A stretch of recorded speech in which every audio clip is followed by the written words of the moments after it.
சில கடவுள்களுக்கு மலரை காட்டிலும் இலைகளை வைத்து பூஜிப்பது சிறப்பு வாய்ந்ததாக கருதப்படுகிறது. அத்தகைய சிறப்பு வாய்ந்த 5 இலைகள் என்னென்ன என்பதை பற்றி இந்த பதிவில் காண்போம். ஒன்றாவது, துளசி மகாவிஷ்ணுவிற்கும் லக்ஷ்மி தேவிக்கும் உகந்த இலையாக கருதப்படுகிறது. துளசி இலையை தண்ணீரில் போடும்போது அந்த தண்ணீர் கங்கை நீருக்கு சமமான புனிதத்தை பெறுவதாக சொல்லப்படுகிறது. இரண்டாம் வில்வம் வில்வத்தின் 3 இலைகள் 3 கண்களை உடைய சிவபெருமானின் அம்சமாக கருதப்படுகிறது. வில்வ இலை கொண்டு சிவனை பூஜித்தால் 7 ஜென்ம பாவங்களும் போகும். வில்வ இலை வைத்து பூஜித்தால் 1,00,000 மலர்களை கொண்டு சிவபெருமானை பூஜித்த பலன் நமக்கு கிடைக்கும்.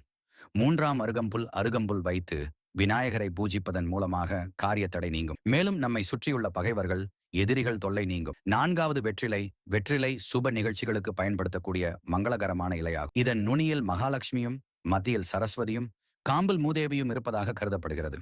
வெற்றிலை கொண்டு தீபம் ஏற்றி முருகர் வழிபாடு செய்யும் போது முருகரின் அருளும் ஆசியும் நமக்கு கிடைக்கும். ஆண் நேயருக்கு வெற்றிலையை வைத்து பூஜை செய்யும் போது காரியத்தடை நீங்கி வாழ்க்கையில் பெரிய முன்னேற்றம் ஏற்படும். ஐந்தாவது, மருதாணி இலை யமதர்மனிடம் அருளும் ஆசியும் பெற்றதாகும். மகாலட்சுமியின் அம்சம் கொண்டதாகும். மருதாணி இலையை கொண்டு வீட்டில் பூஜிக்கும் போது கணவன் மனைவியிடையே ஒற்றுமை ஏற்படும்.